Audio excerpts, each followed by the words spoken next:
శ్రీమాత్రే నమః. శ్రీ గురుభ్యో నమః. ద్వాదశ రాశుల వారికి కూడా గురుగ్రహం యొక్క గమనంలో భాగంగా ప్రత్యేకమైనటువంటి పరిస్థితులు నెలకొంటూ ఉన్నాయి. ఈ యొక్క ద్వాదశ రాశుల్లో గురువు గనక ద్వితీయ, పంచమ, సప్తమ, నవమ, ఏకాదశ స్థానాల్లో గనక సంచారం చేస్తే శుభ ఫలితాలు కలుగుతాయి. ఇదేంటండి ఓపెన్ చేయగానే ఏవో 2వ స్థానం అంటారు, 5వ స్థానం అంటారు అని అనుకోకండి. గురువు ఎప్పుడైతే మన జాతకరీత్యా లేదా గోచార రీత్యా 2వ, 5వ, 7వ, 9వ, 11వ స్థానాల్లో ఉంటేనే శుభము. అంటే ఇలా లేనప్పుడు అది అశుభ ఫలితాలా అంటే అలా ఏం కాదండి. వాస్తవంగా ఏంటంటే ఈ గ్రహ సంచారాల్లో భాగంగా గురువు మనకివ్వాల్సినటువంటి ఫలితములన్నీ కూడా ఖచ్చితంగా ఇస్తారు. అలా కాకుండా గనక మామూలు ప్లేసెస్లో గనక గురుగ్రహ సంచారం ఉంటే అంత శుభకరంగా కాదు. అంటే దానికోసం మనం బాగా కష్టపడాలి అని అర్థం. కాబట్టి ఇప్పుడు ఆ యొక్క ద్వాదశ రాశుల్లో భాగంగా ఈ యొక్క గురుగ్రహం సంచారం చేస్తుండగా ఎలా ఉంటుందనే విషయాన్ని ఇప్పుడు మనం తెలుసుకుందాం. దేశత్యాగ, విత్తం లాభం, అనర్థం ధననాశనం, సంపద క్లేశ ఆరోగ్యం, ధనహాని ధనాగమనం, పీడనం లాభ నష్టంచ క్రమేతి కురేత్ గురుహు. అంటే గురువు ద్వాదశ రాశుల్లో సంచరించే సమయంలో 1వ దేహత్యాగము సంబంధించి, 2 ధనలాభం సంబంధించి, 3 కార్యహాని, 4 ధననాశనము, 5 సంపద, 6 దుఃఖము, 7 ఆరోగ్యము, 8 ధనహాని, 9 ధనాగమనము, దశమము ఆయాసము, 11వ స్థానము లాభము, 12వ స్థానము నష్టము కలిగించును అని దీని యొక్క ఉద్దేశం. కాబట్టి ఇప్పుడు 12 రాశుల్లో కూడా మేషరాశి నుండి మీనరాశి వరకు ఎలా ఉండబోతుంది అనేటువంటి విషయాన్ని ఇప్పుడు మనం తెలుసుకుందాం. కర్కాటక రాశి వారికి సంబంధించి ఉన్నటువంటి గ్రహ సంచారాల్లో భాగంగా ఈ యొక్క గురుగమన కాలమునందు ఎలా ఉండబోతుంది అనే విషయాన్ని ఇప్పుడు మనం తెలుసుకుందాం. ప్రత్యేకంగా గురువు ఎప్పుడైతే ఈ యొక్క కర్కాటక రాశిలోకి ప్రవేశిస్తూ ఉన్నాడో, అలాగే ఈ యొక్క కర్కాటక రాశి వారికి అష్టమ స్థానమునందు రాహుగ్రహ సంచారం. అష్టమంలో రాహు ఉంటే ఏమవుతుంది అంటే 8వ స్థానం మనకు సాధారణంగా మారేటువంటి, అంటే ఉన్నటువంటి అలవాట్లు, ఉన్నటువంటి హ్యాబిట్స్, ఉన్నటువంటి పరిస్థితులు మార్పు చెందేటువంటివి.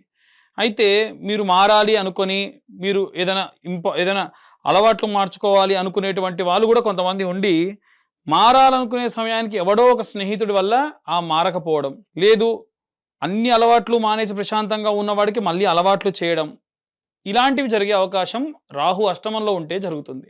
నవమ స్థానమునందు రాహుగ్రహ సంచారం చేయడం వలన, నవమ స్థానమునందు శనిగ్రహ సంచారం చేయడం వలన, శని చాలా అంటే ఉన్నటువంటి చండాల యోగంలో ఉన్న కారణం చేత కాస్త ఆరోగ్య సమస్యలు అధికంగా రావచ్చు. దూర ప్రాంతాలకు వెళ్తూ ఉండడం, ఆ దూర ప్రాంతాల్లో ఏమన్నా ఇబ్బంది కూడా జరగవచ్చు. ఇక లగ్నాత్ గురుగ్రహ సంచారం చేయడం వలన రాజకోపో యశోహాని రుగ్యోదస్య విరోధకం, బుద్ధిభ్రంశో భాగ్యహానిర్భయంతను గతే గురౌః. జన్మరాశిలో ఆ లగ్నంలో గురు సంచరిస్తున్నప్పుడు ప్రభుత్వ అధికారుల యొక్క కోపమునకు గురి అవ్వాల్సి రావచ్చు. డ్రైవింగ్ చేసేటప్పుడు ఏ పోలీస్ వాడో పట్టుకొని ఇబ్బందులు, ఇంకే రకంగా అయినా సరే పేరు ప్రఖ్యాతలకు నష్టం కలగవచ్చు. చేయు వృత్తి వ్యాపారములో ఇబ్బందులు కలగవచ్చు. బుద్ధి గతి తప్పవచ్చు. సంపద నశించవచ్చు. భయముగా ఉండవచ్చు. కానీ ఇక్కడ గురువు ఉచ్చ పొందుతూ ఉన్నాడు కాబట్టి వీటికి సంబంధించినటువంటి భయములు ఉన్నప్పటికీ అంత దారుణంగా లేకుండా ఈ యొక్క లగ్నాత్ గురుగ్రహ సంచారం అందరికీ ఇలా అవుతుందని కాదు. కానీ ఎందుకంటే గురు అనేటువంటి వాడు ఎవరైతే ఉన్నారో, బృహస్పతి దేవతలకి గురువు, ఆయన నక్షత్రం పునర్వసు నక్షత్రం, అది కర్కాటక రాశికి సంబంధించి కాబట్టి విశేషంగా ఈ యొక్క గురువు కర్కాటకంలో లాభ పొందుతున్నాడు, ఉచ్చ పొందుతున్నాడు. ఇవన్నీ కూడా ఏదో ఒక రూపకంగా కొద్దిపాటిగా జరిగే అవకాశం ఉంది, జాగ్రత్తగా ఉండాలి. అలాగే ద్వితీయంలో కేతుగ్రహ సంచారం అంత క్షేమం కాదు. మీ యొక్క ఫైనాన్షియల్ స్టేటస్కి సంబంధించినటువంటి విషయం ద్వితీయ స్థానం కాబట్టి సంపదలు, ఆస్తులు ఏవైనా ఉన్నా కానీ ఏమీ లేకుంటే ఏదో ఉన్నట్టుగా, అసలు మీరు ఒక కారు కొనుక్కుంటే అబ్బా వీడికేంటి ఇట్లా నెట్ క్యాష్ ఇచ్చి కారు కొనుక్కున్నాడు అని మీ గురించి అపోహలు మాట్లాడేటువంటి వారు తయారవుతారు. వీలైనంత వరకు మనకు కష్టం వస్తే చెప్పుకోవాలి, డబ్బు వస్తే దాచుకోవాలి. మనం మాత్రం ఏం చేస్తామంటే డబ్బు వచ్చినప్పుడు బయటికి చెప్పుకుంటాం, కష్టం వస్తే దాచుకుంటాం. దానివల్లే ఇబ్బందులన్నీ. అలాంటివి ఏవి జరగకుండా ఉండాలి అంటే వీలైనంత వరకు కూడా మీరు ధనాన్ని దాచుకొని కష్టాన్ని చెప్పుకోవడం మంచిది. ముఖ్యంగా చూసుకున్నట్టయితే ఈ యొక్క రాశిలో తృతీయ స్థానము శుక్రుడు, 3వ స్థానంలో శుక్రుడు మిస్కమ్యూనికేషన్, మీ భార్యాభర్తలు ఇద్దరి మధ్యలో కూడా ఏదైనా మిస్కమ్యూనికేషన్ ఇచ్చేటువంటి వాడు. చతుర్థ స్థానంలో ఉన్న గ్రహ సంచారం అంత యోగ్యంగా లేని కారణం చేత రాజకీయ నాయకులు, సినీ రంగాల వారికి అంత యోగ్యంగా ఉండదు. వీలైనంత వరకు కూడా వారు చాలా జాగ్రత్తగా ఉండాలి. వ్యాపారస్తులకు 28వ తారీఖు వరకు బాగుంటుంది. రియల్ ఎస్టేట్లో ఉన్నటువంటి వారికి 28 తర్వాతకు బాగుంటుంది. రైతులకు, కుల వృత్తులు, చేతి వృత్తులు చేసుకునేటువంటి వారికి కూడా 28వ తారీఖు తర్వాతకే బాగుంటుంది.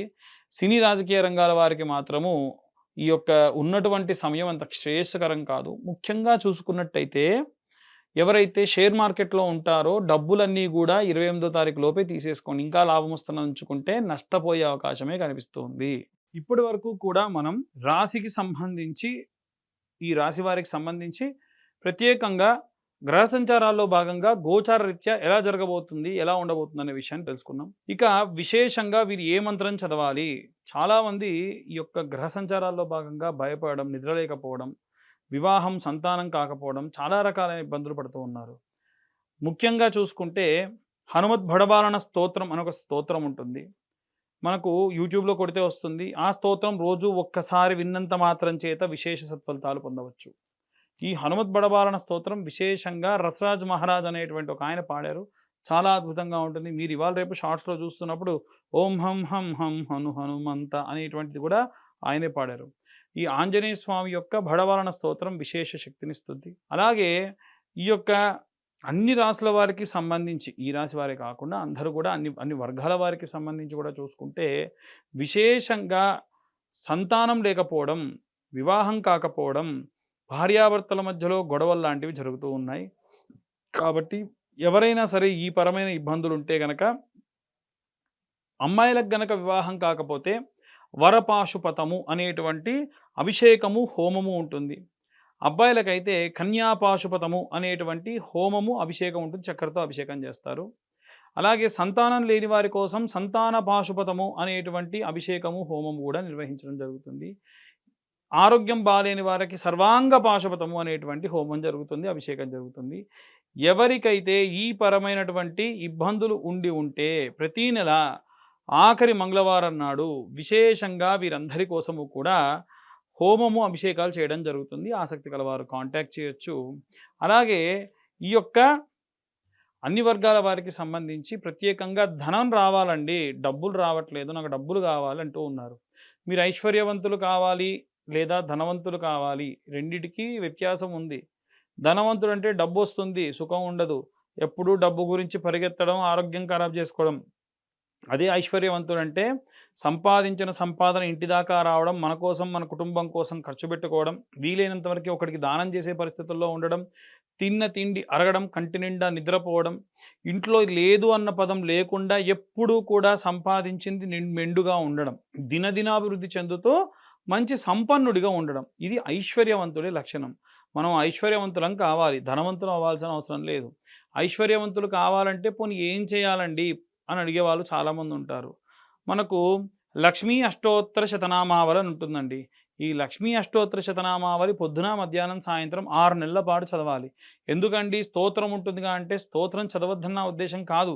కానీ స్తోత్రంలో మనకి ఓం నమః అని ప్రతి ఒక్క మంత్రానికి సంబంధించి ఉండదు.